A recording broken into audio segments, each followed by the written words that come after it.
est-ce que vous l'aimez? Malamingi na tuna kabila kama ningakae. Na somo na kodaka mama boko te.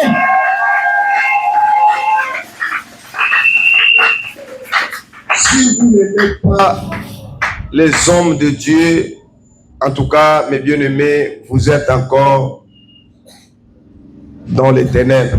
Bino, ce qui va kolinga bato na nzambe te, bino penda bozana na molimo.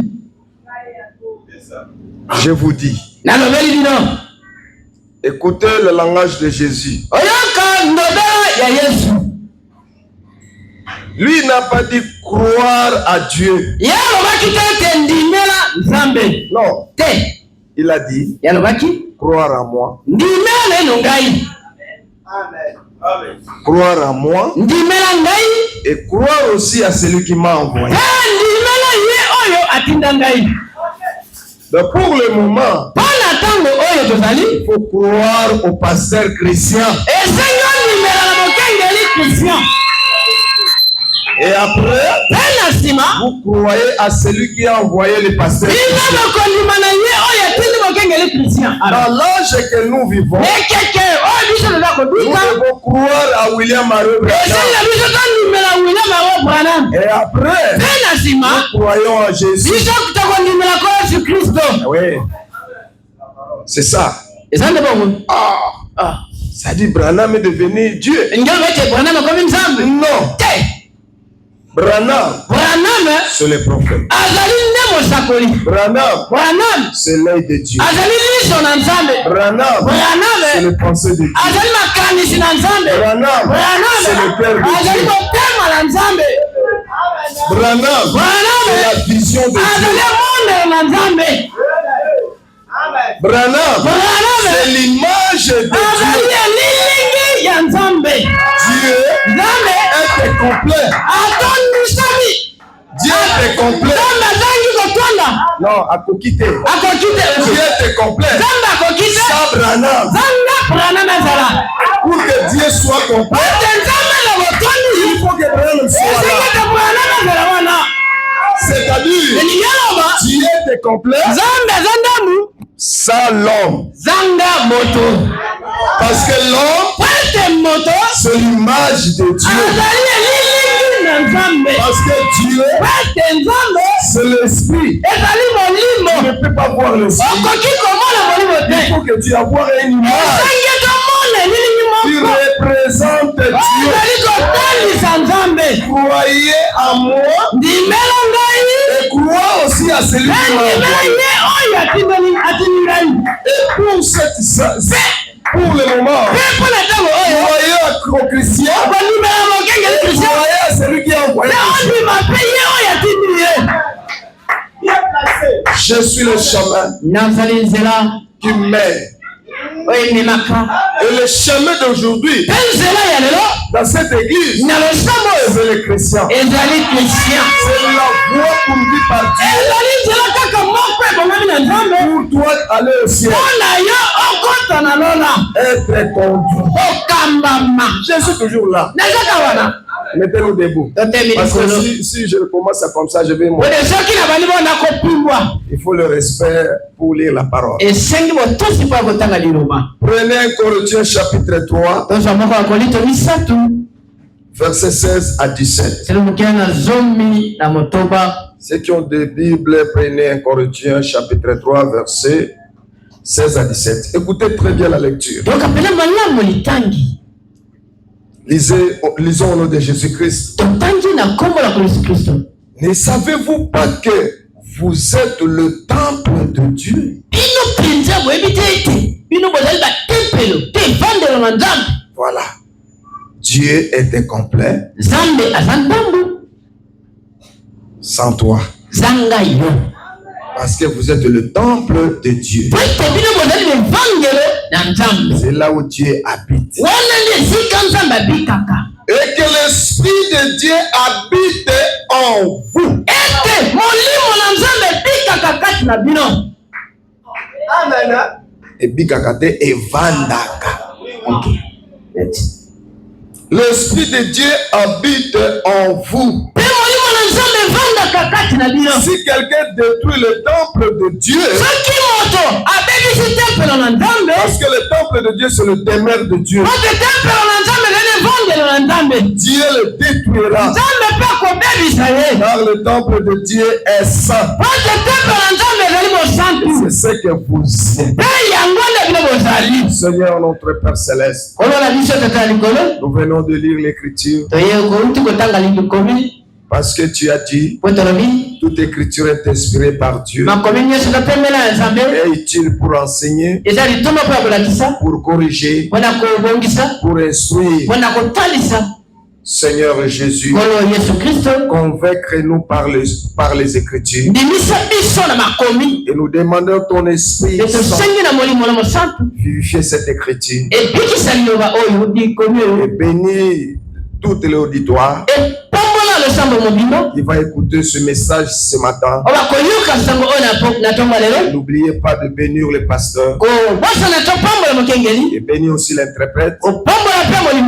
Accorde-nous, Seigneur, ta présence, l'Esprit Saint, que le Saint-Esprit prenne contrôle de cette église du début jusqu'à la fin. Et je chasse tous les mauvais esprits au nom de Jésus-Christ. Sors dans cette église. Seigneur Jésus, nous voulons qu'à travers cette parole, les malades soient guéris, les pécheurs soient sauvés, ceux qui ont manqué de bénédiction puissent recevoir la bénédiction, ceux qui sont des rétrogrades qu'ils soient délivrés. Nous te le demandons ainsi au nom de Jésus-Christ. Amen. Que Dieu vous bénisse. Je suis vraiment très content de voir l'épouse de notre pasteur. Frère, mettez-vous debout. Une maman de cette église. Alléluia. Acclamez pour lui. Acclamez-le. Il faut l'aimer. C'est une sœur de Dieu. Dieu réclame le respect pour lui. Si vous parlez mal contre lui, vous êtes frappé par la malédiction.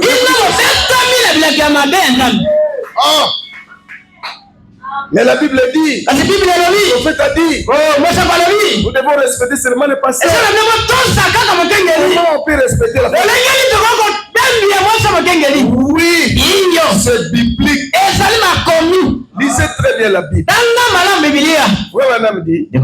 La Bible dit, Aaron, Myriam contre la femme de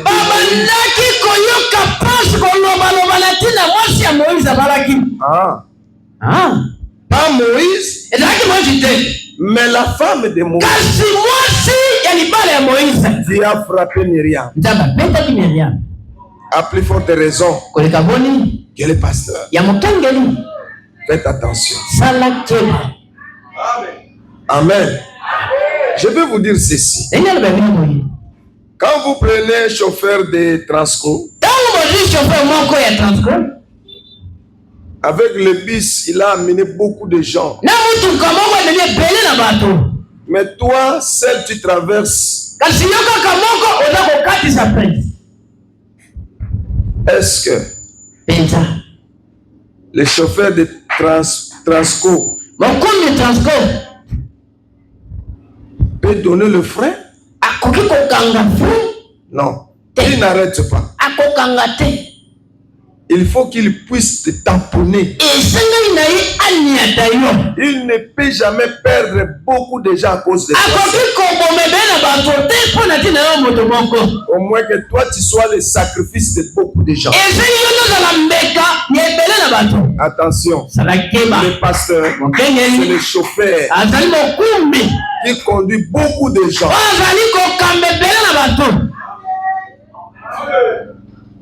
Si vous blaguez avec lui, c'est toi qui seras mourir. Mais lui reste. Parce que Dieu sait que à travers lui, il y a derrière. Faites attention. Dieu réclame le respect. Amen. Amen. Amen. Amen. Ok. Être conduit. Je suis toujours là.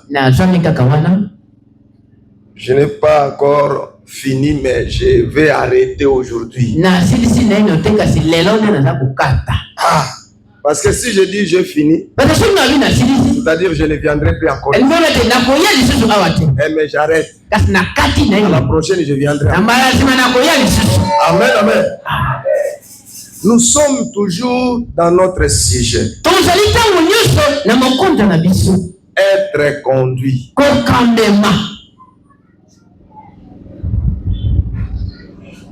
Dieu demande que chacun de nous doit être conduit.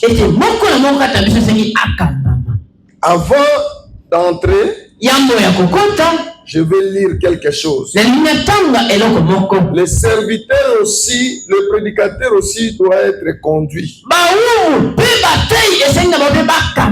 Comme le brebis aussi. Dans le message, le filtre d'un homme qui réfléchit. Il a prêché, je pense que... Bon. Je n'ai pas le temps. Bon. Paragraphe 22, je prends le temps. Page 5.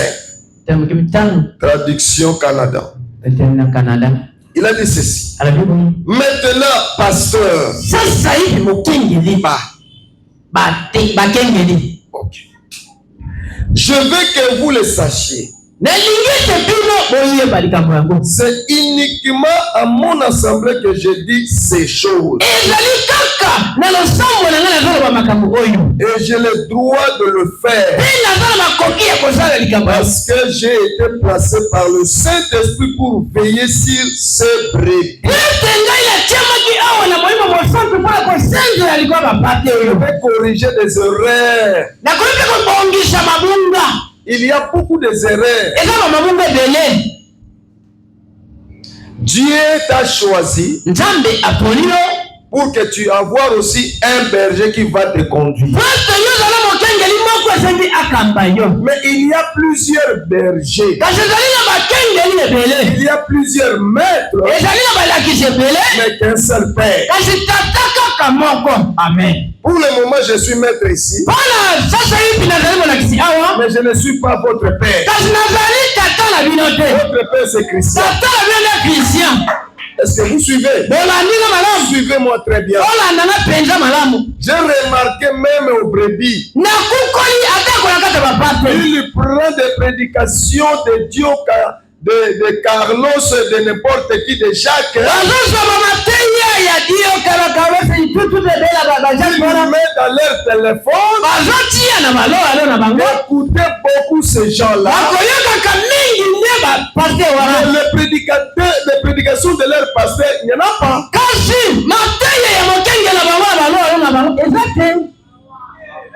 Tout ça, ce sont des maîtres. Mais attention avec ton père qui t'a engendré. Amen. Et je vais vous dire ceci. Chaque pasteur a la responsabilité dans son église. Et Dieu compte le brebis de chaque pasteur. Le jour que le pasteur Christian ne sera plus, il sera là-bas au ciel. Là-bas, il y a une autre église qui est là. Dans chaque brebis mère, il va aller seulement dans l'église du pasteur Christian. Pas dans l'église de Dioka. Quand vous prenez Paul, les gens de Paul va directement dans l'église de Paul. Irénée le même. Martin le même. Est-ce que vous me suivez? Dans chaque âge, il y a le messager. Il faut écouter le messager de votre temps. Tu peux aller même à Rigini, partout. Vous écoutez la parole, c'est très bien. Ce n'est pas mon fait. C'est bien. Mais la nourriture qui va te grandir, qui va te positionner pour aller au ciel, c'est de votre pasteur. Amen. Même comme je prêche ici, parler. S'il y a des questions, je ne peux pas vous répondre. Celui qui va vous répondre, c'est lui. Parce que lui, il connaît votre état. Moi, je ne te connais pas. Est-ce que vous me comprenez? Comment? Mon frère, tu peux quitter ici pour aller même au Shekinah. Ça peut faire 2 ans. Votre croyance sera toujours pas mon petit. Parce que toi, Dieu connaît toi à travers Christ. Là-bas, toi, tu n'es pas là-bas. Voilà. Tu peux écouter, mais tu n'auras pas la vie. Parce que la vie que Dieu donne, c'est toujours à travers votre pasteur. Ne soyez pas vagabond comme Caïn.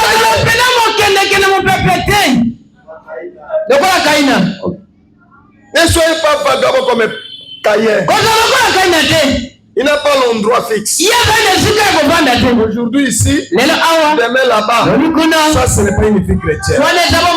Vous n'êtes pas conduit. Dieu a besoin que tu puisses être conduit. Madame dit ceci. Celui qui a donné la responsabilité, celui qui a été donné la responsabilité pour vous conduire à travers le Saint-Esprit, c'est le pasteur.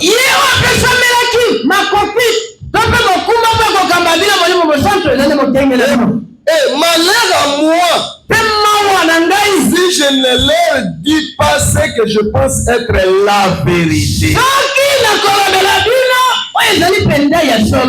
Ah. Et de la façon dont je pense qu'elle vient. Bien-aimé, si vous êtes un brebis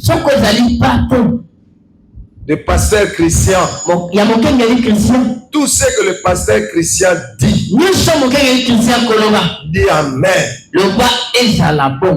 Je vais vous dire, dans mon église, je disais toujours ceci. Même les pasteurs chrétiens pouvaient venir là-bas prêcher. La colonne de feu descend. Le Saint-Esprit descend. Mais il a 99%. Il a 99%. 100%. C'est bien moi. Quand je monte ici, je dis, croyez tout ce qu'il a dit. C'est-à-dire 100%. Est-ce que vous suivez? Même les prédicateurs, ils sont ici. Sauter. 99. Voilà. Celui qui a 100%, c'est le pasteur. Être conduit. Ne croyez pas un prédicateur plus que ton pasteur. Parce qu'il a 99%. Celui qui a 100%, c'est votre pasteur. Même nous les auxiliaires, nous avons 99. Celui qui a 100%, c'est le prophète William. Même je prêche, je fais tout. Mais si Branham ne dit pas Amen, zéro. Je pense que vous avez bien suivi. Être conduit. Vous êtes conduit par qui? Bon. Moi, je parle de manière que le Seigneur m'a montré. L'autre peut venir prendre ses brochures, il parle de manière que le Seigneur m'a montré. Écoutez, mais ce n'est pas destiné au monde ni aux autres églises. Tous les enseignements qui sont ici, ce n'est pas pour tout le monde, pas toutes d'autres églises. Ne comparez pas l'enseignement de votre pasteur avec l'enseignement qui est là-bas.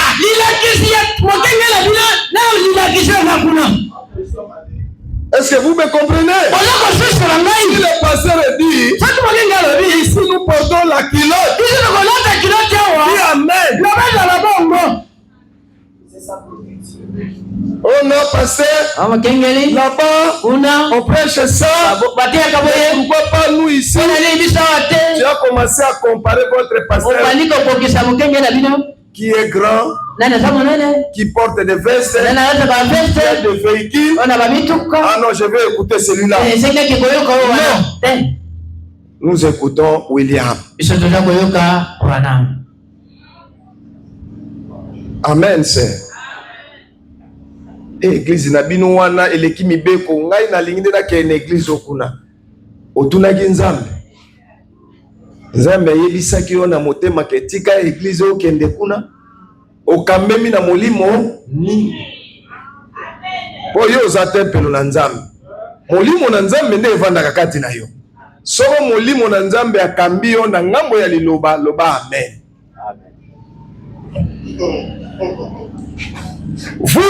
Vous faites ce que Dieu vous dit de faire.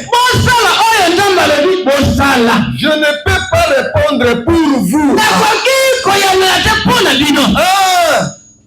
Moi, je ne suis pas votre pasteur. Je ne peux pas répondre pour vous. Vos sangs est sur lui. Écoutez beaucoup lui. Même le prédicateur ne répondra pas pour vous. Qui va répondre pour vous? C'est le pasteur. Il faut écouter beaucoup le pasteur.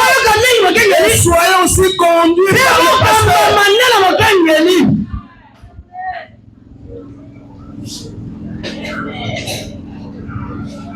Et vous ne pouvez pas répondre répondre pour moi. Mais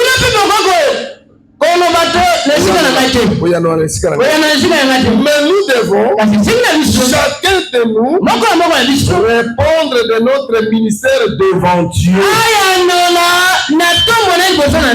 Par conséquent, si j'ai à répondre de mon ministère, je dois prêcher cela tel que je le vois. Dites amen le prédicateur. Ne crée pas la personne.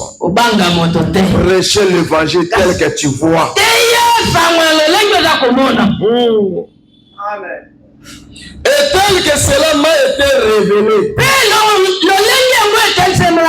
Donc que chacun soit bien au clair là-dessus. Amen. Amen.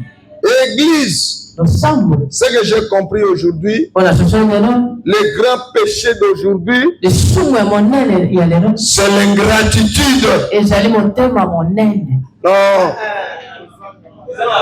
Ozanga matondi. Ok, merci. Moi, j'ai réfléchi, ce que je vis. Le grand péché aujourd'hui, c'est l'ingratitude. Et souvent je disais ceci. Si vous voulez quitter l'église, fermez la bouche. Allez calmement. Ne parlez pas mal de cette église. Sinon, tu seras maudit. Voilà l'ingratitude. Depuis que tu étais venu dans cette église, le pasteur n'a jamais prié pour toi. Même le prédicateur, le diacre n'était pas venu pour te visiter. Quand tu étais malade, il avait prié pour toi. Quand ton enfant était malade, est-ce que l'église n'était pas venue pour te visiter? Tout ça, tu as oublié. On n'a pas d'amour. Maman, est-ce que tu as oublié tout? L'ingratitude. Tu commençais à critiquer. Mais tu as oublié le bienfait que l'église a faisait pour toi. Le premier pas pour un enfant, celui qui a dirigé le premier pas, c'était maman. Amen. Et aujourd'hui, tu as oublié. Tu as oublié l'école, la première part que tu avais mis. C'est la conduite de maman. Pour que tu sois comme vous êtes. Qui t'a amené en Christ. Et aujourd'hui, le pasteur Christian est devenu mauvais. L'ingratitude. Et toi aussi, tu as oublié votre maman. Le premier pas que vous avez fait, qui t'a conduit? C'est pas maman. Depuis que tu es marié, qu'est-ce que tu as fait pour maman? Ingrat que vous êtes.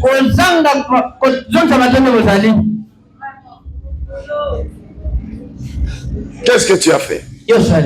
Oh non, j'ai étudié avec mes propres efforts. Tu as oublié. Même maman, pendant 9 mois, dans le ventre de maman. Oh non, moi-même j'ai fait des efforts. J'ai fini. Yango mwenda kangaba na ngaba photo ya bana mikenyo so na bomba kango bien. Kwa mokolo na soka linga balola na bimisi ka photo. Na bitala na bilambo elataka yono muto sombaka.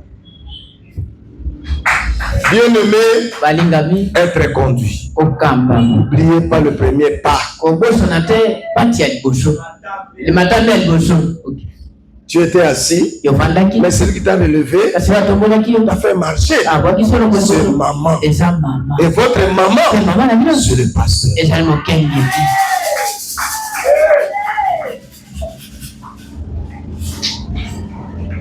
Écoutez, bien-aimés, je vais vous dire ceci. Dans le message être conduit. Aujourd'hui, quand je finis ici, je vais aller dans mon église. Parce qu'on m'attendait là-bas. Parce qu'aujourd'hui, c'est mon jour d'anniversaire. Être conduit, suis-moi, paragraphe 21-22. Le 31 octobre 1965. Donc, paragraphe 23. Donc, quelqu'un vous a aidé à faire votre première pas. Est-ce que vous suivez? Quand tu étais né dans le monde, tu ne savais rien. Il y avait quelqu'un qui t'a conduit pour jeter un premier pas.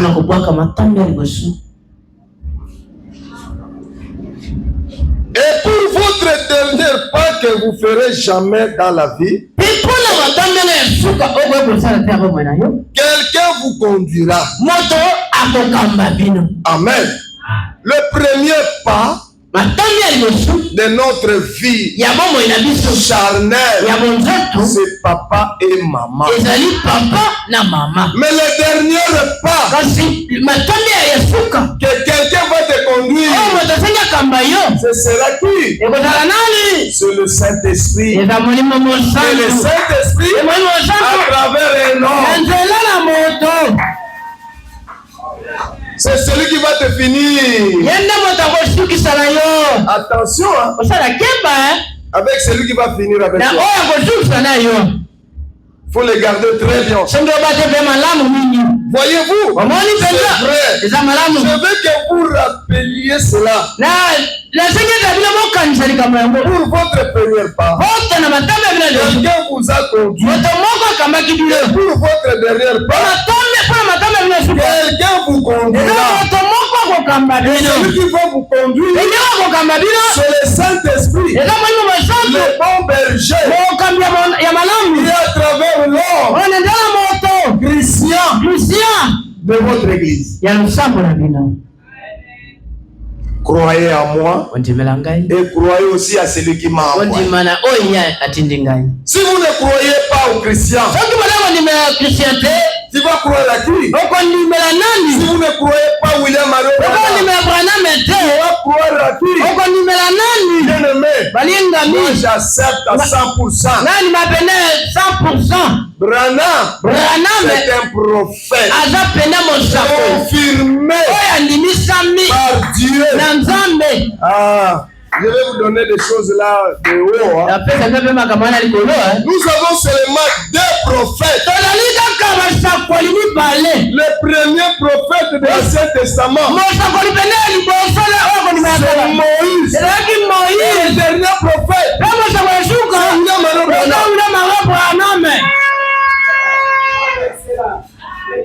ah, pasteur. Mon kengeli. Tu as lu où? Ce sont des mystères. C'est lui qui a annoncé la venue du Messie. Ce n'est pas Jérémie. Ce n'est pas Esaïe. Ce n'est pas Michel. Non, c'est Moïse. Quand les enfants de Dieu ont posé Moïse la question, Moïse, nous avons vu Dieu à toi. Le jour que toi tu ne seras plus, il va te remplacer. Moïse a dit, l'Éternel votre Dieu suscitera un prophète. Il sera comme moi. À partir de ce jour-là, on a annoncé la venue du Messie. Et les autres prophètes viennent seulement de détailler.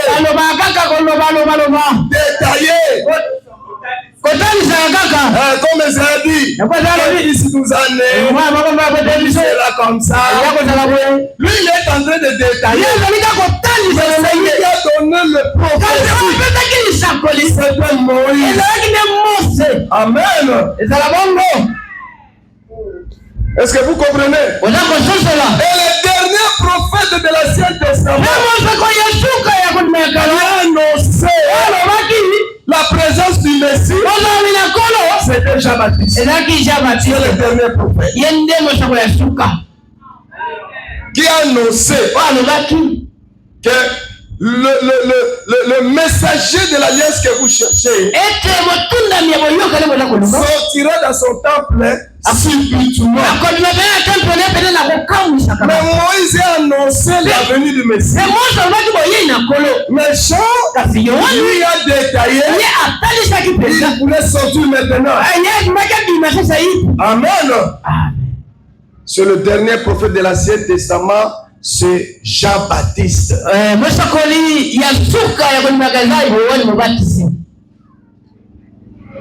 Mais dans le Nouveau Testament, alléluia, qui est le premier prophète du Nouveau Testament?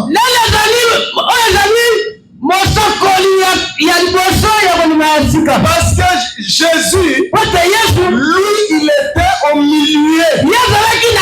Il reliait tous les prophètes. Parce que l'Ancien Testament parle pour Jésus. Et le Nouveau Testament parle aussi pour Jésus. Nouveau Testament. Ah.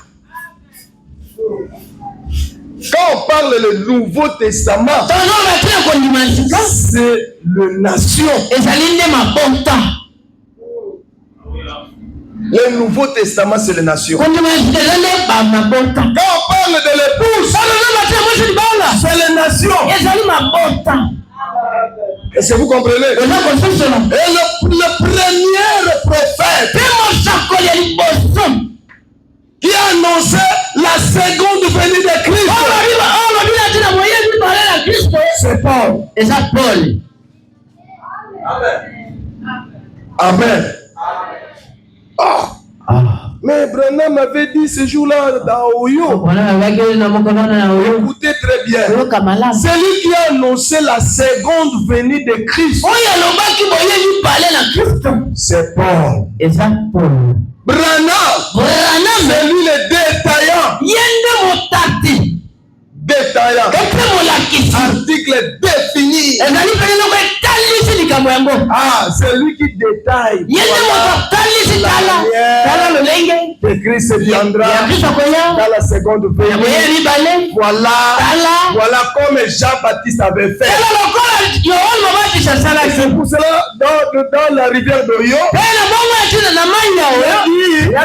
comme j'avais envoyé Jean-Baptiste pour préparer ma première venue, et je t'envoie aussi avec le message pour préparer la seconde venue.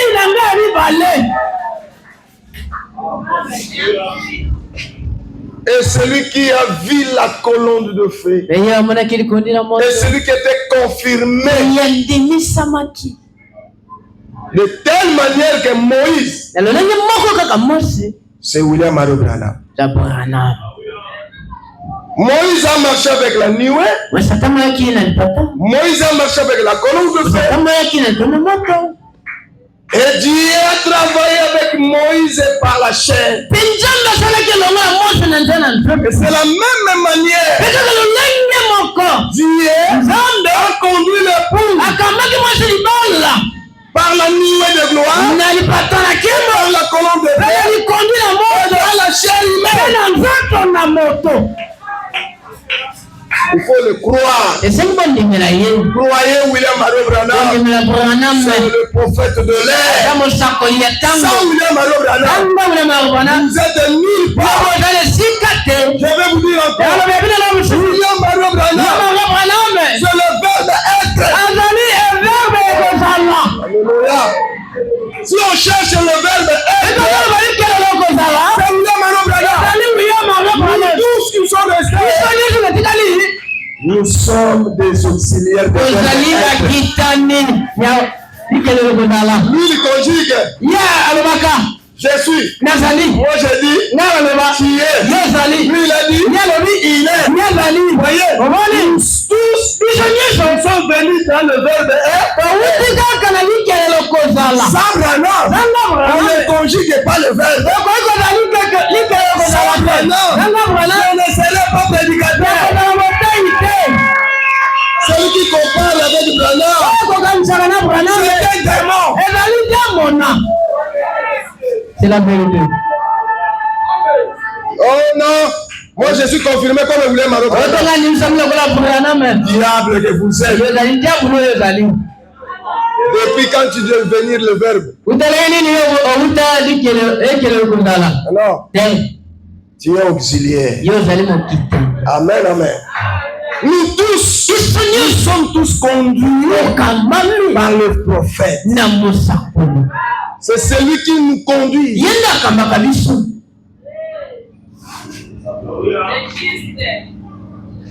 Bon, je vais dire ceci.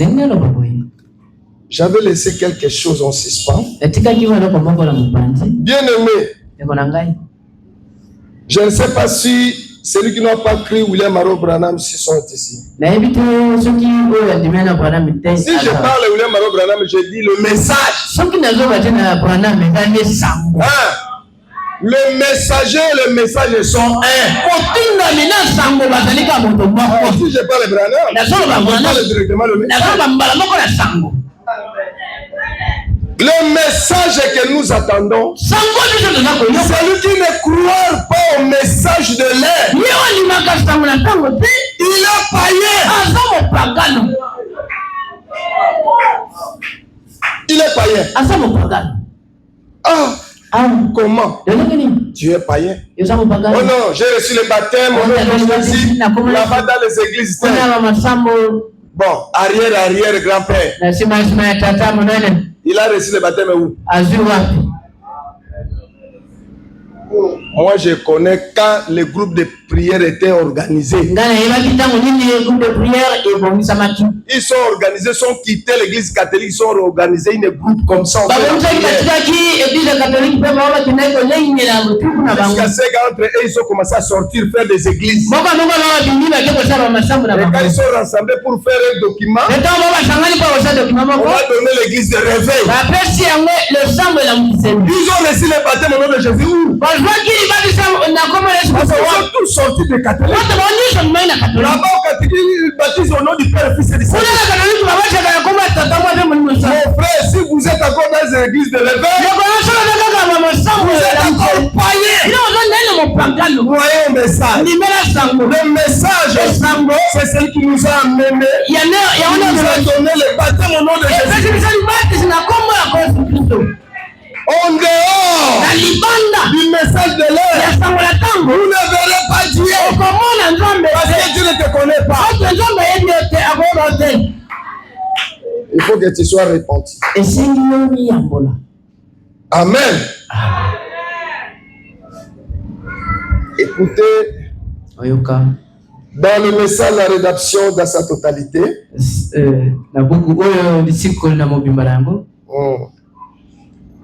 dans le paragraphe 65, page 10, traduction c'est Shekina, 1954. Il a dit ceci. Comme Dieu sait bien faire les choses, si nous suivons simplement, n'essayez pas de conduire Dieu. Amen. Amen. Dieu a déjà fait des choses. Il a réglé toutes les choses. Que les hommes doivent marcher dans la conduite du Saint-Esprit. Amen. Maman, papa. Yo okamba nzambe te.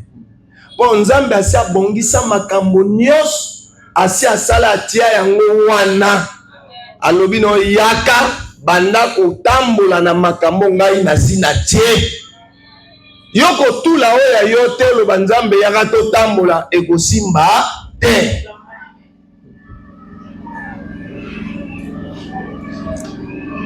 Laissez Dieu vous conduire. Voyez, c'est nous qui devons être conduits. Je pense que c'est pour cette raison que Dieu nous compare à des brebis. Voilà les maladies que nous avons. Les gens veulent toujours qu'ils conduisent Dieu. Non, il faut que tu sois être conduit par Dieu. Kolata na yo nde milatisa te. Nzambe asi asala ndenge nini basi bakolata pe alobi lata bongo. Loba amen. Nzambe asi asala suki ya mwasi. Ayebi ndenge ni suki ya mwasi ezali. Yoko kamba suki wana te. Tika nzambe kamba suki wana.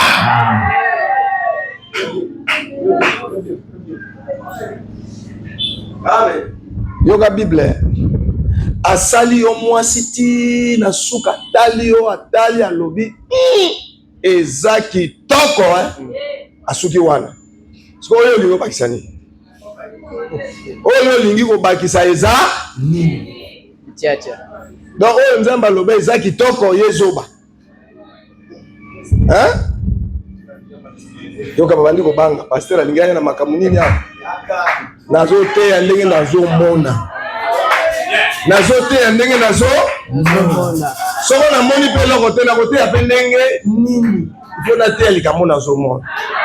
Tala suki na yo. Est-ce que molimo mosanta zo kamba yango to yo zo kamba molimo mosanta? Yo moko tala suki na yo. Tala pe lamba oyo lataka wana. Yo kambaka molimo mosanta to molimo mosanta kambaka yo. Te pelo na yo landanga bien. Nzoto na yo ezali nzoto ya yote, ezali nzoto ya molimo mosanta. Tika molimo mosanta akamba nzoto wana.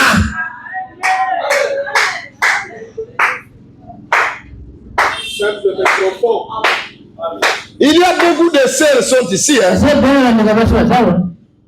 Ils sont venus à l'église comme tous les chrétiens. Mais quand ils vont là-bas au port, ils portent des pyjamas. Il prend le pagne, il met comme ça. Pourquoi? La kanga moko na biso yo la tane pantalon te pasteur zane pona kumuka likola manzete nga. Hey!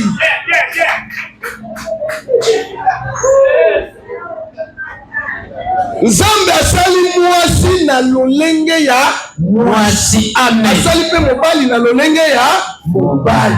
Yo soko za mwasi, yo tambola ndenge Nzambe asali ozala mwasi. Kokoma mobali te. Wana soko komi mobali komi kokamba Nzambe.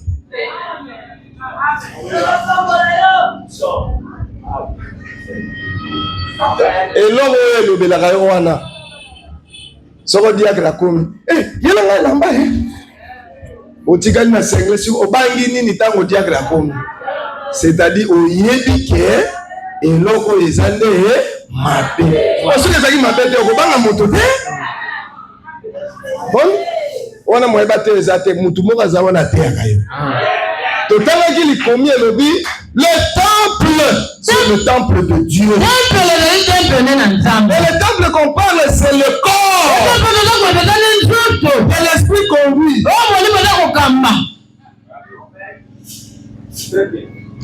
Regardez votre lèvre.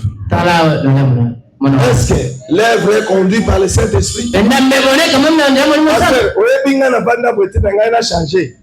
Nabi avana bati sa moto afungula monoko. Atoko melema okufate. Po monoko pe bata. Pona nini? To bati saka bato melolemo epolaka te. To bande loko lobaka makambo mingi lolemo. Voilà. Que Dieu vous bénisse. To bati si bato, mais omona moto. Oh, mais si to bati si yeyo, aya pa église. Mais soka lobi okoyeba kutu teke moto to bati saki yeyo. To bandeli ko batisa fungula monoko lolemo pe apola abonga motema po yezo pola te ndele mutazo likela biso ba problème lolemo gafer azakane pe munene te ayeba na kapete abomba ma mesoka lobi afungula voli mutu nyonso po ayeba ye. Il faut baptiser la langue. Malgré tous les Saint-Esprit venus, pour baptiser les langues par le feu.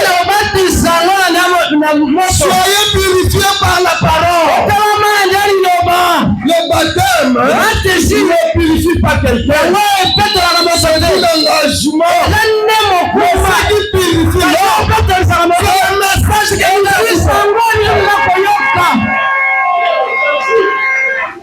cherchez à gomber la parole. Il va nettoyer votre langue. Voilà la façon de parler de votre mari. Votre façon de parler devant ton pasteur. Votre sœur ici, il faut les passer comme leur camarade. Il ne sait même pas qu'est-ce qu'il est en train de faire. Non. Dieu réclame le respect. Vous êtes obligés.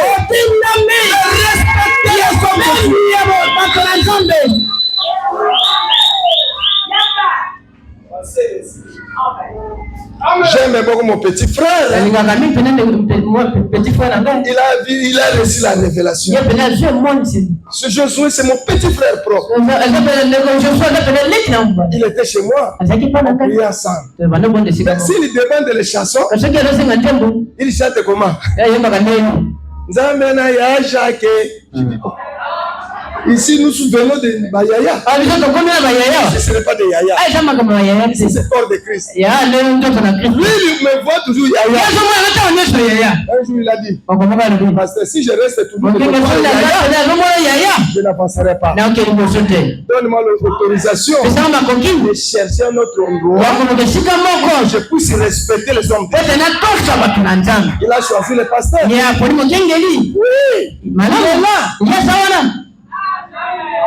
C'est ça. Les brebis n'est pas les brebis de moi. C'est les brebis de Dieu. L'homme est libre de choisir son pasteur. On ne choisit pas l'église. Parce que l'église a 300 et l'église n'est pas seule. Si vous venez ici, c'est que cette église est la seule. Vous ne le trouverez pas. Parce qu'il y a 300 de croyants. On choisit les pasteurs. Parce que les pasteurs, c'est le chemin qui va te mener au ciel. Si vous voulez bien prier ici, ne choisis pas le frère. Un jour tu seras dans la déception. Choisis le pasteur. Peu importe, tout le monde tourne contre toi, tu vas tourner le regard toujours vers lui.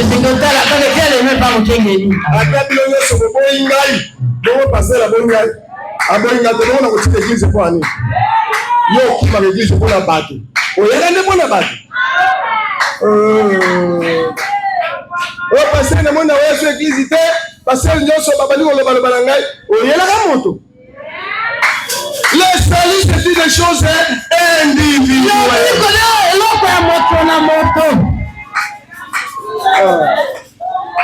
Yo kana bisabino. Dala. Sango yo ezande komba. Amen. Ne mo fanda libala wana kokasaka te kozala bisengo. Wana ne tumba. Yo mona na zwa libala nzambe asala grâce ni asala. Yo continue na bitumbo ke loba o na zwa grâce ni. Combien bazo tungisa ba no na nzela kuna. Yo mabonde lite ka ba botolo yetu. Yo mabonde lite. Kaka papa yena ngote biloko ngoto te ko landa ko wana te. Fuka maloba nzambe wana bimi. Yahuli bazakuna kono batela ye azonga bien olibale zande etumba.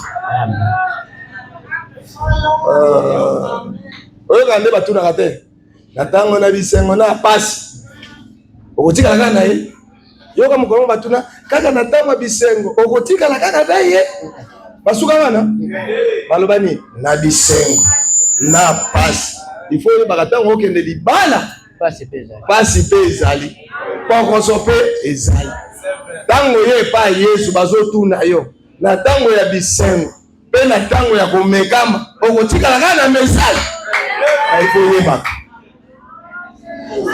faut yeba oyebaka o baloba tu tokende église tokozwa kimia nana ebisio nano ye moko mokolo likambo azwa kimia te kimia nde yela yo mokolo likambo Yesu aya na mokili azwa kimia te yo nde ozwa kimia na mokili oyo kimia oyo ozozeleza nde na longa bunda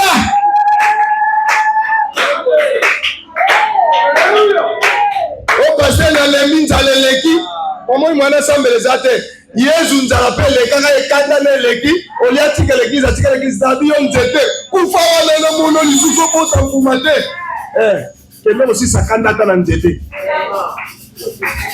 lokola Yesu atali boete alobi na koloba na bandeko na ngate bapiminga biloko yo nzete po nzete pe akoloba eloko te okobota sumbuma te ndenge oza wana ndana ye na luka mwa biloko kolia yo omonani te oyo yo ekomande bafrere balingaka bato te nga nazala na biloko nazokaba ekomi tour na ngai baotala nga kaka boye Yesu alobaka bongo te ye akende ye pa nzete. Amen. Amen. Ote nazwi matanga bafrere baye kotala ngai te ekende pa nzete Le banzete na laquelle on m'a bé, na zuba ma problème et côté on visiter ngate, na mono le sous-souté. Kasi ko le barabato te po yezo lo baka na baye kolite. Oya yonde siko na bat. Amen. Yoka sikoyo nazawa ezana. So na sisi na ke. Ngale mu koranga anniversaire. Amen. Na ote ya père. Et na ose plaper na ngou pasteur. Nous avons passé la grâce. 60 ans. 42 ans dans le ministère des ans. La kotikate. Ok, yo pe kotikate. Ata ta bino boyebi ba souffrance te yo abien. Biso to souffra to lia ba pai kuku hein.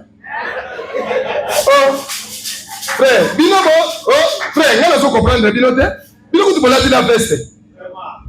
Biso to zakinde lamba moko hein, le quoi dimanche boye. Mbule beti na samedi e kaukite. Ozui faire wana ya makala. Tu ezo bimisa milinga ti. Tango e kauki wana solo pe mai. Ozo tema na mona cher. Yo ozui veste olobi on nzamba saka ngai loko te tika.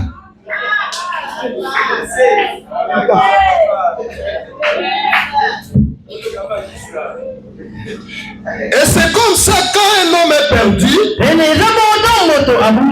totalement impuissant. Vous ne pouvez absolument rien y changer. Si vous n'êtes pas conduit par Dieu, vous êtes devenu impuissant. Il est perdu. Un homme qui se conduit pas par la parole, il est perdu. Il est puissant. Voilà, vos affaires ne marchent pas. Ou quoi? Qui dirige cet argent?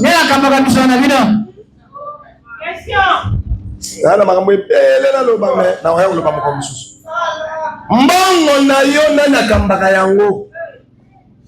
Mbongo na yo osalaka mombongo motema monene soko pasteur ayebi ekobonga te motema monene oza nanu na egoïsme kati na yo.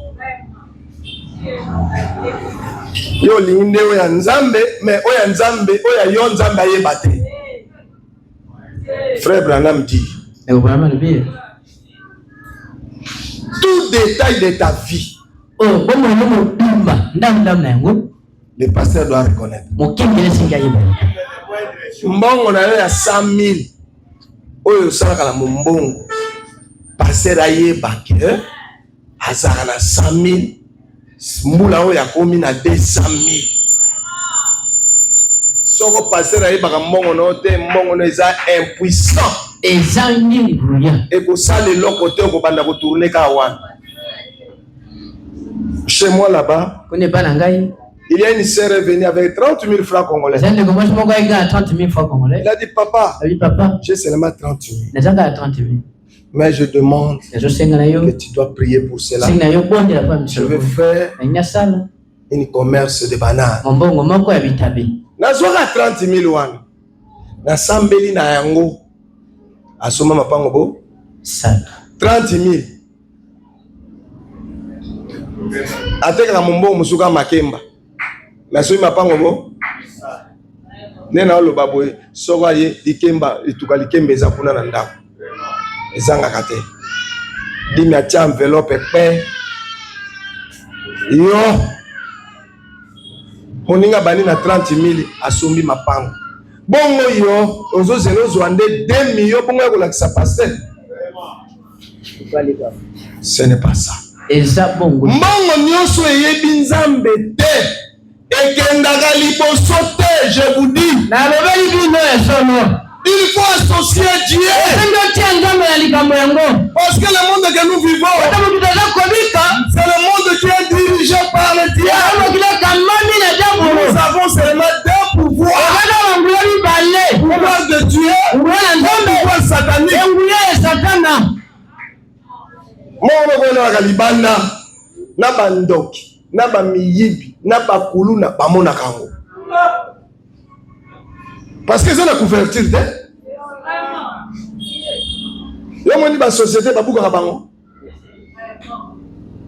Ok, na société na biso kuna sika na sala kakuna ba ibarate tablo azana bokoko na ye oyo azaka conduit nango oyo bomba kaye hein tala biloko tala biso bato papa mbako ya koko fungulanda bimisi biloko na nyonso wana eloko te mais bazoya kokotela yo bongo biloko ezana ba société bamonaka yango te bazali na bokoko ya zabulu oyo bakambemaka na yango nde yango pe ebombaka biloko na bango yo bokoko na yo Yesu yakana biloko na yo epa na Yesu po Yesu pe abomba yo so na tunika pasteur motuna awa hey nalobaka frère oyo pasteur oyebi mbongo na ye sere oyebi mbongo na ye oyoka kaka soni natuna te na otuna te po bokosambwa wana désordre. Bien aimé, Dieu aime la conduite. Vous êtes prisonnier de Christ. Et quelqu'un qui est prisonnier, il ne se dirige pas lui-même. Il est dirigé par quelqu'un. Et je vous dis que le message que nous croyons, c'est un message pour vendre à Seite. C'est un message pour que les Lora attali fait le bateau qui ne peut pas passer. La zone sabinote. Amen. Bateau andoki, bateau ne peut pas passer. Boutou bouta on la pongite. Nous sommes dans zone locale fait. Il faut dire quoi mat. Voilà. Non, il souffre. Alors azana mbongo na mbituka nyei kolia tango nyoso na wese kasi nzela lifelo il faut souffrir pe.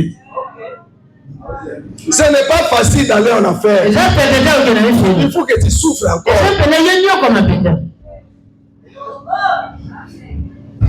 Amen. Ba jeune fille qui ndumbo bazo sala na ba sala boy. Moko moko mi baleta mitane azo souffrir. Okota lola ndili felo wana azo souffrir nzoto zo nyokwama. Voilà. Okasate ke eli fele za c'est lokuta bazo souffrir quand même so souffrir na parole. Esiko yo lingozo ngawa. Yo ka soko so ngina mokili ndeko za se. Ndoka ndo ke isu ndeko souffrir ka. Otina nini lisusu. Yakata pa Yesu. Oh, souffrance à Yesu, ça la vie. Amen, amen. Mon collègue aussi, là, on comme la Kenya. Mais ça, oui, on va nous quoi, ma Kenya, la moto. Moi, bon, on a yo, hey, ma frère. On se voit qu'on a que sa frère de 1 million de francs congolais. Yo, mon ami, zambon. Tala di kam. Ah, tala na mbongo, les appi mbongo belete. Au groupe au sommet l'angopé le pangote souvent au bout la pasteur quoi yaka na mbongo le bas pasteur je te donne confiance priez pour cet argent Dieu te bénira la zone c'est le magama solo il y avait un frère là-bas chez moi Pierre il a venu avec $100 il a dit pasteur priez pour cet argent je priais ateka kala libongo wana asombi lupango atongi ndako esili na $100 yo mbongo na yo banda kala balukaka. Nous ne sommes pas des pasteurs de malheur. Na boya eloko wana nazala bandimika na tango pasi aye pasteur na ye mengo na bisengo na mona ka ye te na boya eloko wana nalinga ngo soute soko moni frère ko mo pemeni na yo lo bambongo esili nga yeba bango bongo so moni mo ki allo pasteur comment ça va voilà mo ki bien lo be benga nga ndele pe benga frère nga na mona mbongo za ko sila pourtant wazaka na mbongo po yo kata appelle problème bazaro ebele ata voyager ko yeba te zo sutuka nde na bato. Mais sur la tigali pamba, pasteur, vraiment, ba explication wana siko yebi motema na ye mobimba. Mais tant que vous avez un bon pasteur, vous avez un motema na yote pona. Sœur soko liba les amis koloana bien. Oyo kapeli te. Ata bonjour pasteur. Oyo kate. Rien. Bon oyo kaka soke bandima kiki. Alors pasteur. Boni bolamuki wana zulu ka pasteur atuna eke. Bon oyo boni pasteur ngaya wa. Tout le monde a rendu makambo. Amen. Très fort. Wana mbongo esili wana ye na matembele sanga mbisi. Mais tant mbongo ezaki okomona ta matembele wana oyo ezanga Thompson ezate. Nyonso wana ezo pasteur to souffrir mikolo ya chercher Dieu. Chercher d'avoir être ami de Christ à tout moment. Amen. Amen. Écoutez.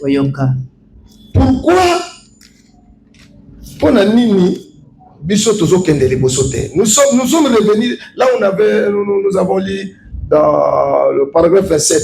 Et puis il y en a beaucoup parmi vous, mes amis, qui prient, qui gênent, mais qui ont peur de prendre possession de ce que quoi ils prient.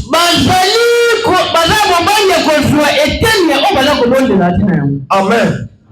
Acclamons le Seigneur. Je vois comme vous êtes. Il y a beaucoup parmi nous ici. Il disait que nous croyons le message. Nous acceptons la promesse. Mais vous avez peur d'accomplir ce que vous croyez. Tu viens à l'église. Tu restes ici. On a une semaine. Je suis en train de jeûner. De prier. Mais tu perds de croire ce que vous priez.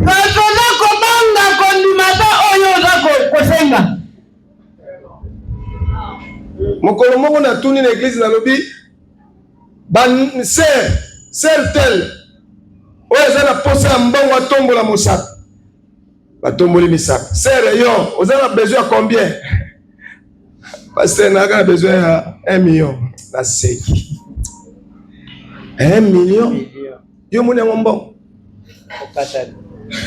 1 million na bana motoba osenga nzambe apeso 1 million osana woni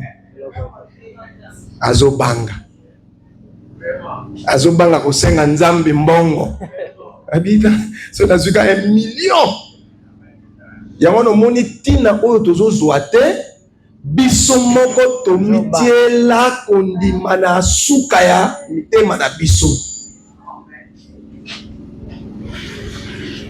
Yawa na lubaka tango nazali kosaba affaire na te na bi soko zobanga nyongo ojo eloko te. Amen. Soko zobanga nyongo frère ozwa mbongo te. Soko zobanga nyongo nga zala banga nyongo te. Defa $10,000 sala likambo botela yo $5,000 osombi lopango tongi pe ndako. Yo zoko defa ne mapa ya 200 francs. Okolala pongi te tongo nyonso baye batemeli yo. Mais nyongo ya $10,000 bakoya chaque jour te.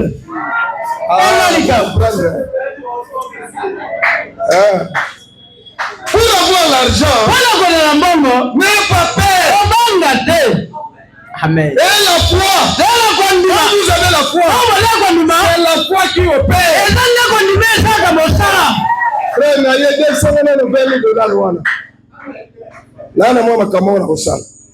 Abimisi pe $20,000 oké osali opération papa. Frère, 20,000 na yo yango. Ta muso tikali pe na 10,000 obandi pe affaire obiki libela. Ngana boyi na banyongo minene wana pardon na boyi pa makambo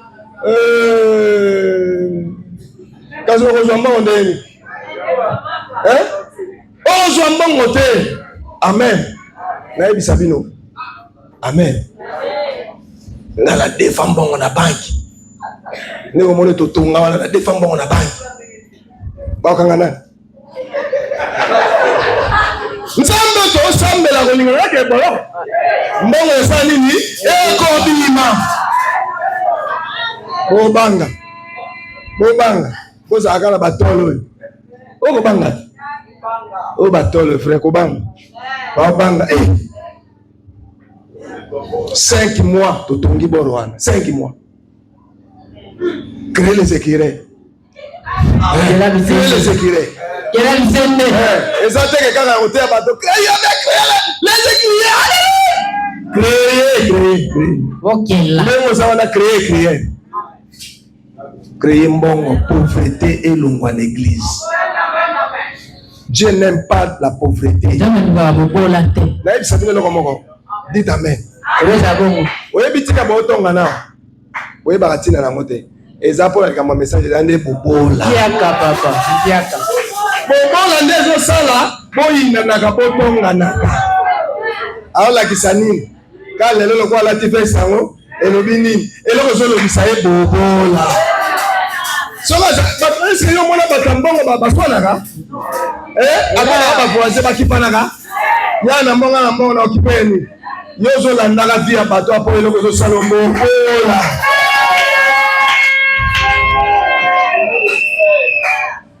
Ozo sala azua pasteur eloko zo salonde bobola. Mote koza mobola te. Soko zo tongo ko pasteur na église na ezande bobola ministère ozana ngo. Bonga solo na ministère na bimi kuna na bandi 2-3 na bandi bon. Ici. Nyoso ezo lobiso wana bobola. Bobola ministère, bobola spirituel. Amen, amen. La kutu sono ezana, o pasteur to boto l'église na bi bontua. Bontua. So na keka na tourner na kwemo kwawa. Na bandi tant de là où 2-3 réunis à Bono. Je suis parmi deux. Fais mission to bandi. Hein? Est-ce que vous avez na ba kalibanga fo ko. Cher les abinoté.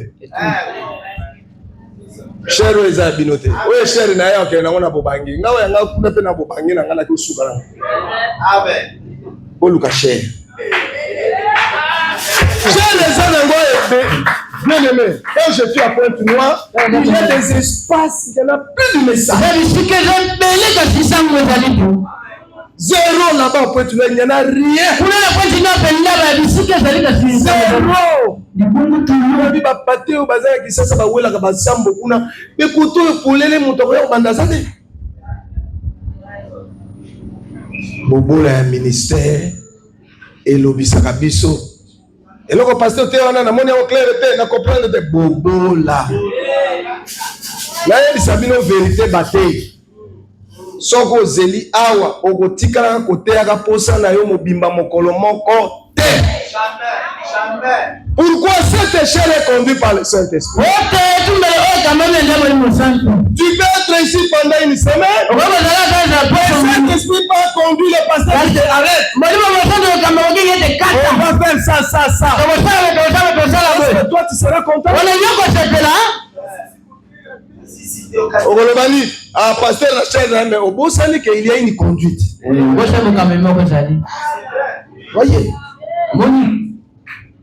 Voyez.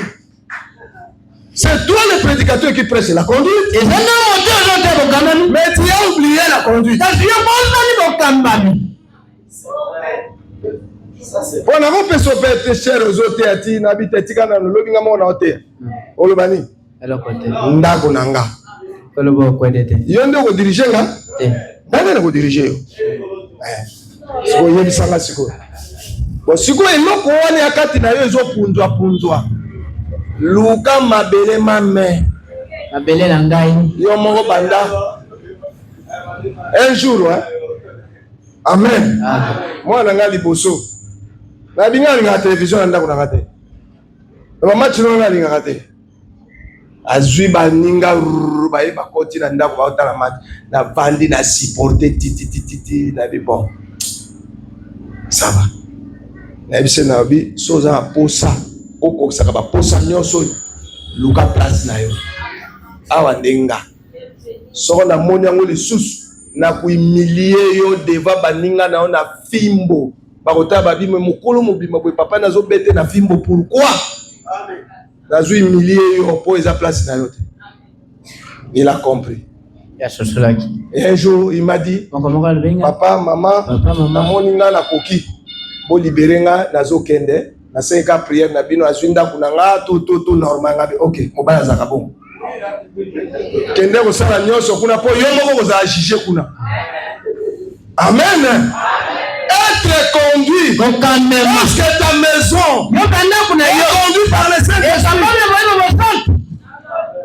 Oh babo kilo pe baye moyena sala autrement te pasteur na sombela ba on ka biere ko bazo umela pete ba kende.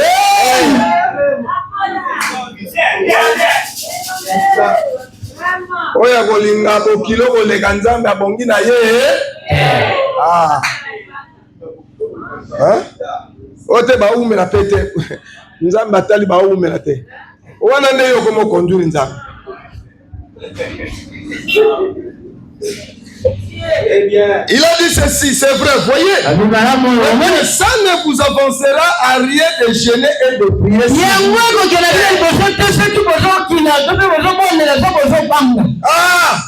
Okoki kosala jeûne ya 40 jours. Mais soki ozobanga kosenga nzambe mbongo ya ebele otikala kaka mobola. La foi, c'est une ferme assurance. La foi, c'est une révélation. C'est une ferme assurance. La foi, ce n'est pas la croyance.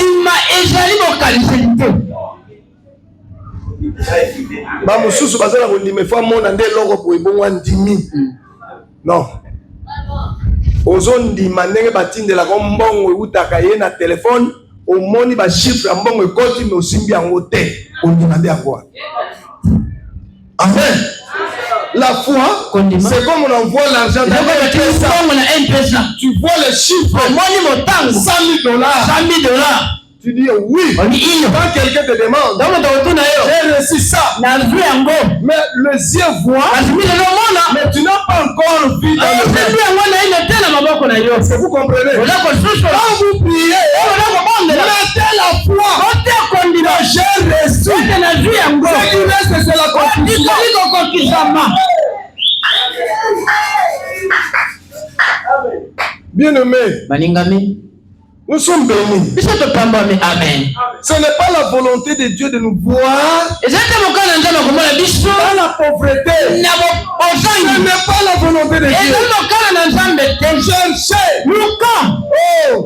Vous les femmes paresseux. Le frère le paresseux. Cherchez. Nandeke. Allez, on a ma casse. Ndeke.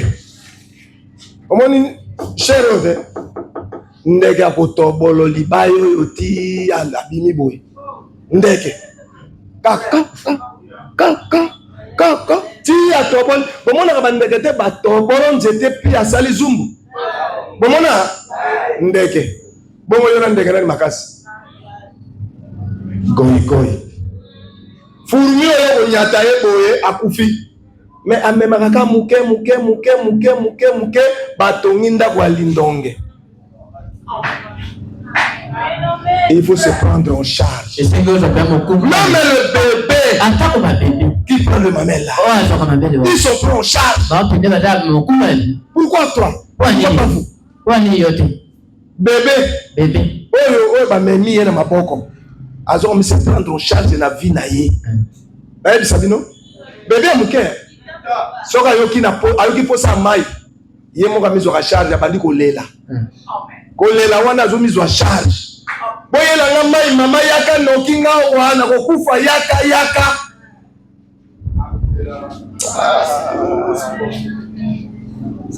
bebe muke azolela posa ya libele azoyebisa yo yaka naza na besoin nzoto na ngai ezala na bonne santé bébé bongo yo mibosanaka Il y a beaucoup de jeunes filles qui sont ici. Même dans leur maison, il y en a plus de sons. Ouais, ma frère. T'as un la veste kuna. Allah tout naï. Allah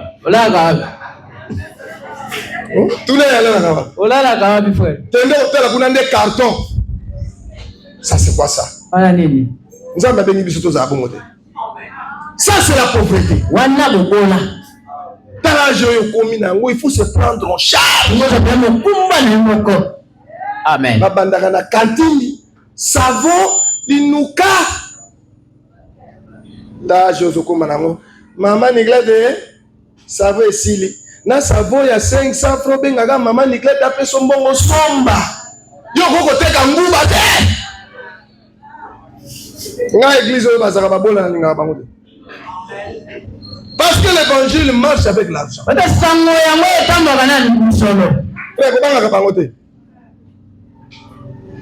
Amen. Na yebisi bango so bosombelinga veste te na koya na église wana te. Yango na lati. Est-ce que bango na binani soko bosombelinga veste te na koya na église na bino kuna te na okende ko fêter anniversaire na ngai pa pasteur Christian. Babi pasteur pardon basombi veste mbangu. So zo bondela bango okolala nzanga. Na yo comprendre ba na mbongo mais biso neto zo banga bango. To banga bilo pourquoi? Bien aimé. Balingami. So na biso no likamo bo comprendre na ote. Tala. Il faut bolinga pasteur na bino. Amen. Mama na papa ba bokoli yo boeti obimaki pe kuluna bakokaki yo te. Ba bokoli yo pe boeti okokaki pe lamba malamu te ya kolata. Mais na nzela na liloba na pasteur Christian tala ndenge yo koma mbonge bongo kanisa yete moto ko linga na vina yende ye. Amen. Même si vous ne le comprenez pas. La première personne que tu vas dire ton secret, c'est Dieu. La deuxième personne, c'est le pasteur. Si vous avez maman na papa na yo, le quoi nga soko yebisi nga na ngamba papa na obenga Josué yakana ta makambo na zo sa. Mais pasteur, et ku feleka na moto. Moto wana ko lingete. Bon comprendre, regardez. Frère, dans la likambo na yo wana, o soko ebimi esali solo. Mais oyebisa ngo pasteur evandanie. Mais soko oyebisa ka mama to papa ta msombe ba bengana na ndako. Bongo moto boyo ko linga ete. Ko linga ebele hein? Est-ce que linga ka e? Mais bon, même la reine de l'eau, frère, oui, dans mon mot, pasteur, le cas, dans l'ambaki moi et le bois, dans les mois 3 fois, bah, on a un esprit. La bina olia n'a pas mon dimité. Oui, la main d'ab. Bino bengana ya kolia, ponga zakana moi si na bana te. Olingo bisa kabilo mema yango bobesu nda. Ponali ya nanga ina ba na ba. Kulinga bloko nane wako sayo sera la kanzala yo kulo yela lipo tonde o me kape ser wa tikanga nanu baba na ntango masolo ezate o kisho yaki na ngwe katani po liaki yo moko voilà bon memela ka pasteur biloko nanda dit amen bolinga pe mama pasteur. Bien aimé, il n'y a aucun miracle. C'est l'amour. Une église qui manque l'amour, ce n'est pas une église. Écoutez, je vais lire. Le fils de l'homme qui réfléchit. Paragraphe 16.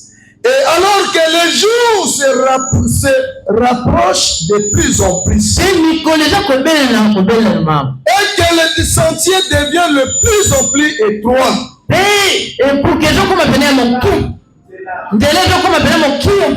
Et nous voulons nous rapprocher de plus en plus les uns et des autres. Parce que le monde est dans les douleurs de l'enfantement. Et quand nous voyons les choses ne marchent pas, partout il y a des crises, partout il y a des malices, nous étant que les enfants de Dieu, nous devons se lier les uns les autres. Nous ne devons faire qu'un seul corps. Bien-aimé, cherchez à aimer ton frère. Ma soeur, cherchez à aimer ta soeur. Notre mission, c'est de faire seulement qu'un seul corps. Nous devons avancer ensemble. En oubliant les péchés les uns les autres. Bosanaka. Oyo zomona moninga wana tiango pembeni. Biti na biso to sangana to koma bomoko. Amen. Attendez balobaka no mabe bosana. Yo commandé océan. Ba océan baza ebele. Boyeba. Ba océan baza ebele. Océan, yo kana bisa ni océan. Ndeko asengi yo bolimbisi, balimbisi ndeko bazwi masumu na babwaki ne bale ya kobosa na océan. Yo kei. Inde ozwina motere tina océan, okundoli yango, oye nango lisusu botala. Est-ce que ça là? Hein frère? Bandeko balimbisa. Oh ata balimbisa na mengai. Ngai ata bongo. Na yo kayete. Oh yo kayete. Lo les amoko les amis balete. Masumu nini oyo nzamba limbisa te. Hein? To oublié. Soko pasteur yaka na ndako no benga kaya yakate eloko netika na moto oublié. Bosana yango. Soko pasteur alobaka moko eloko moko ya mabe tungisaka yo oublié. Limbisa. Soko diacre asalaka eloko moko boye oublié. Bosana. Soko frère to sela asalaka eloko moko boye oublié. Bosana yango. C'est ça la conduite. Yango nde bokamba. Pour être conduit, oubliez le passé. Bosana ele kaki. C'est ça la conduite du Saint-Esprit. Et il a dit ceci. Oh, nous divergence. Moi, depuis pasteur la Katanga Chero na Zansura Bolingone de oublié. Amen. Nga esa l'église dans la bataille so ba bimaka en dehors parole de Dieu ba oza bénité. Otiki église ka bokei opa mamate. Ozali babenga bato wana ba fazer. Bato azangi sika kola. Yo mona fazer a gagner vie. Bon yo ndoki o gagner vie. Il a dit ceci. On nous serra les coudées de plus en plus.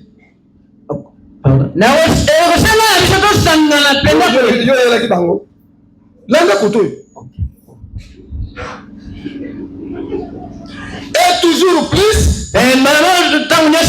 Alors que nous voyons s'approcher ce jour, nous devons se couder.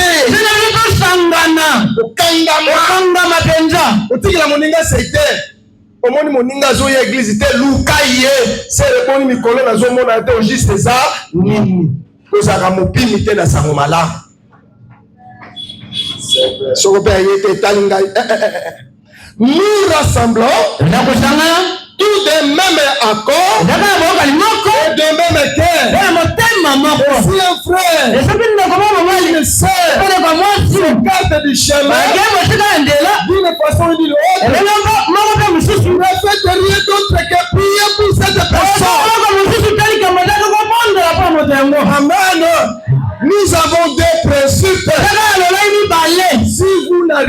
pas à réconcilier,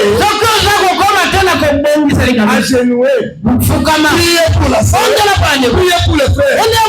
C'est l'essentiel. Fundaye pas Yesu. Amen.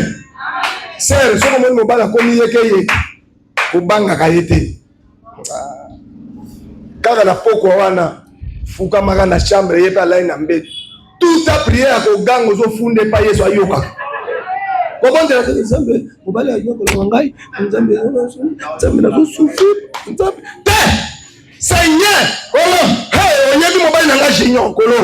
To lingala ka bien, bema kama ko mosala na kolo, sunga ye, bikisa na mobali oyo, avani na mbeto na oyoka. Ayeba ke bazo funda ngai pa nzambe. Abongo amotema. Makambo tete de prière wana. Ba sereza bongo de. Banda lelo funda ye. Kokene musika te. Oh mama makambo jinyo zo sala te.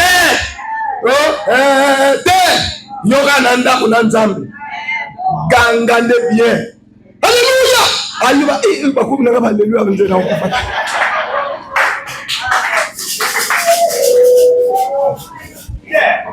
Priez pour lui. C'est une recommandation. Et avec amour. Priez wana ezateke ndenga kende ke bale wana kufa beko kufa. Moye nyoke soit. Mutuka tout aye. Donc on te prier pour qu'il lui rentre dans le chemin. Veillez toujours les uns sur les autres. Non, on dit veillez. Surveillez tout le monde. Ce n'est pas le problème de passer. C'est entre vous. Quand tu vois quelqu'un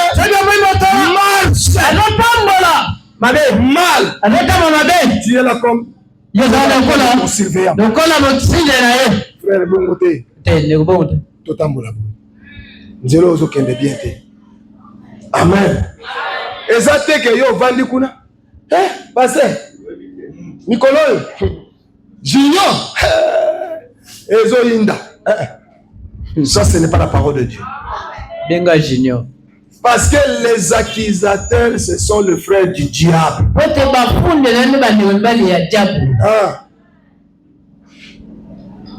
Il a dit de laisser jamais l'un de vous s'égarer.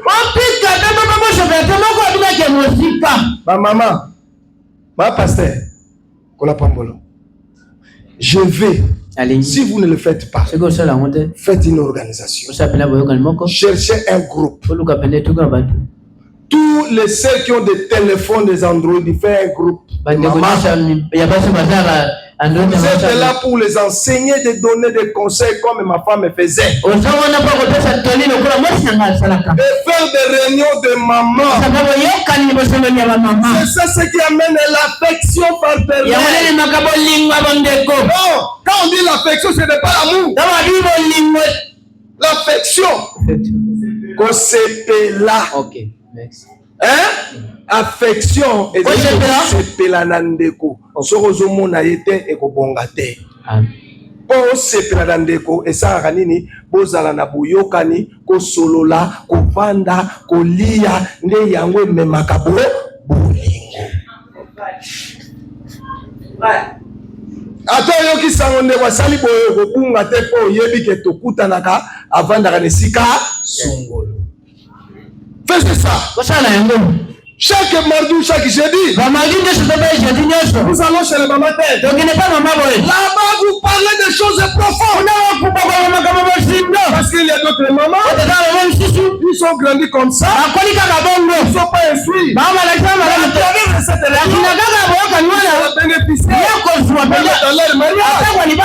L'amour restera toujours.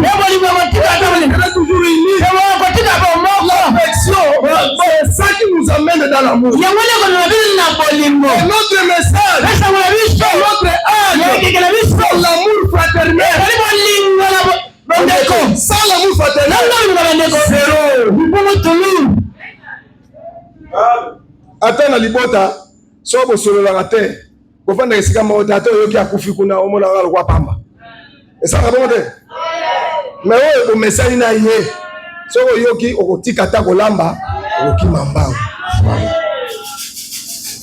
Même vous les papas, il faut faire un groupe. Et c'est moi qui tourne la bateau. La technologie a évolué. Quand est-ce que le pasteur va prendre le temps d'aller visiter quelqu'un? Dans le groupe, pour faire la conversation. Ah, c'est fait bien. Même si tu es malade. Alors, mes bien-aimés, je suis maintenant malade. Vous jetez ça dans le groupe. Là, sont là. Maman, à genoux, pour toi. Ça fait bien. Ça, c'est que nous marchons. L'église, on a vendu si Bambama, Bowe la Ninité. Bowe la Nini. Maman Bosso a bokami pourquoi à tout moment ils sont encore? So les Kambouezali na réunion na bango balobela yonde poulele. Sere osali mabe, sere boyete, sere nde boye zonga na nzela. Siko okotonga yengeni. Okotonga yesusu ngeni. Po vérité nyoso kolobi wana, siko okotonga. Même les jeunes. Atako bilenya. Il faut faire ça. Amen. C'est ça. Le frère me dit, ne laissez jamais l'un de vous s'égarer. Restez ensemble. Et si vous le pouvez, ajoutez toujours plus constamment. Vous devez vraiment faire le pas. Quoi qu'il arrive. Quand vous demandez quelque chose, allez le rechercher. Alléluia. Acclamons le Seigneur. Quand vous demandez l'argent, ne restez pas assis. Allez chercher l'argent. Amen. Oh, na bonde la kinzambe na zozela. What? Ozela what? Oh. Branham alobi bondeli kovanda bongo te kende lu okolo kende kolu nzambe na sengi opesa nga $100 nga oyo na bandi kokende koluka yango osutuka kaka mokolo moko papa yaka tozoluka nini wana boye okozwa ata $50,000 te $50,000 pesa mbongo okamwe pe mbongo yeli yo nzambe ayanoli ngai. Oh Seigneur, akolo pesa ngai na vandi anazozele uta na lole kwe oumela baninga bakei yo tikali. Il a dit ceci. Dieu a dit que ça va vous appartenir. L'argent vous appartient. Alors, n'acceptez rien de moins.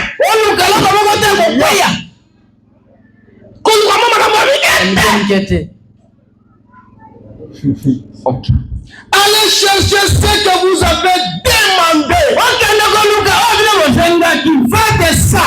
Et voyez les résultats. Oui.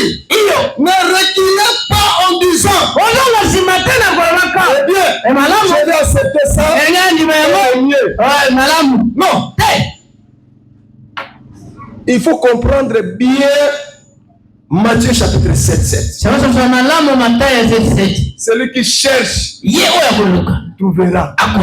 Et ça dit que au lobby, au vandi, au kende au luka, au soin. Celui qui demande sera accordé. Au vandi kabo tout na kambango te et pas nzambe. Est-ce que mon voyant? Celui qui va toquer, cela va ouvrir. Yo betité. Bon, on peut te fumwa. Vous comprenez? Hein? Au vandika kaboye et sili. Non. Cherchez maman. Même des gâteaux. Gâteau. Même un gouba. Pasteur a dit un gâteau à maille. Et cassite. Cherche l'argent. Pasteur a dit à maille. Tu bureau là. Tu as maille. Oh t'es un pasteur. Tu es ma pasteur à maman Isaac. On cherche l'argent. Tu as maille. Tu as gâteau. Tu as sucré. Tu as un gouba. So vous par là où il y a mon gouba là sucré.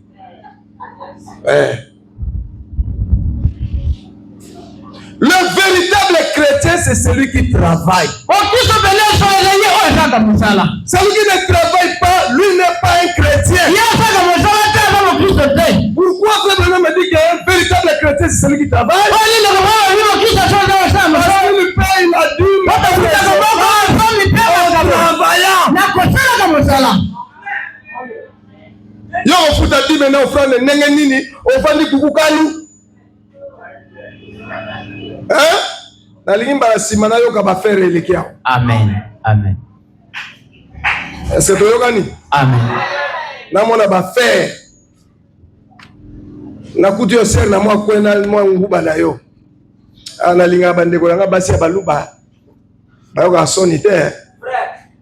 Maya zoteka. Le yo surtout bangale ekolo mabe.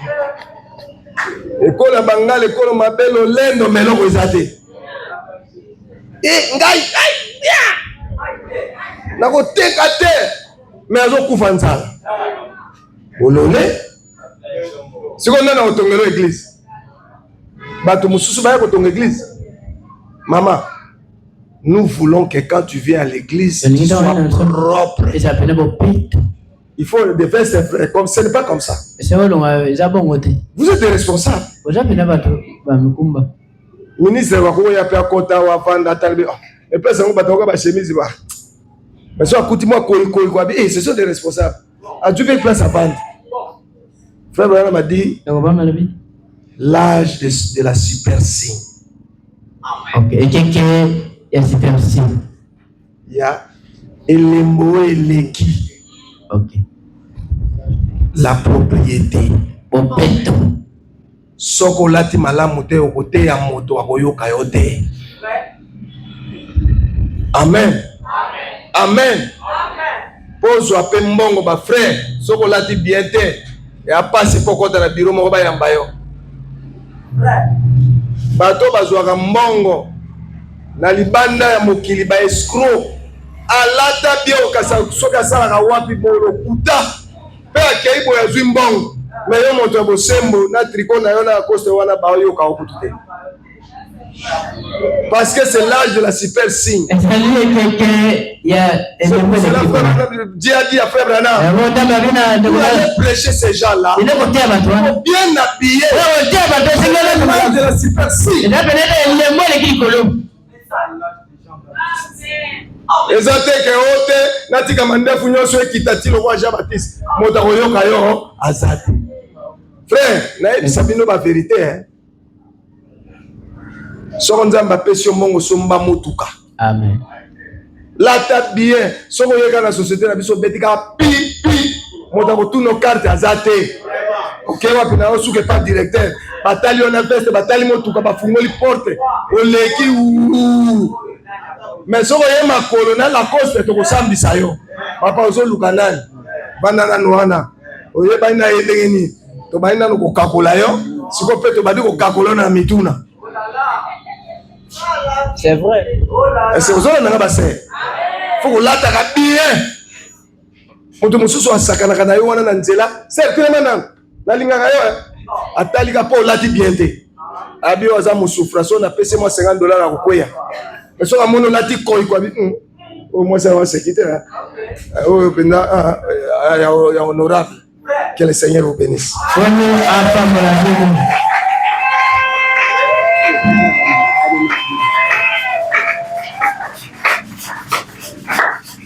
Bon, je vais vous dire quelque chose pour vous. Ah, est-ce que vous n'avez pas, vous ne pouvez pas me souhaiter même joyeux anniversaire? Il faut que me faire ça, non? Dieu m'a fait grâce. J'étais né le 26 juin 1966. 1966. Et aujourd'hui, j'ai 60 ans. Et Et dans le ministère, j'ai 42 ans. Et Dieu m'a protégé. Je n'ai jamais vu la prison ni cachot. C'est une grâce pour moi. Alors aujourd'hui, je vais célébrer. En tout cas, veuillez m'excuser quand vous ne me voyez pas. Mon église ne m'attendra pas. N'oubliez pas de prier pour moi. Quand vous faites la prière, citez mon nom. Et l'Éternel vous bénira.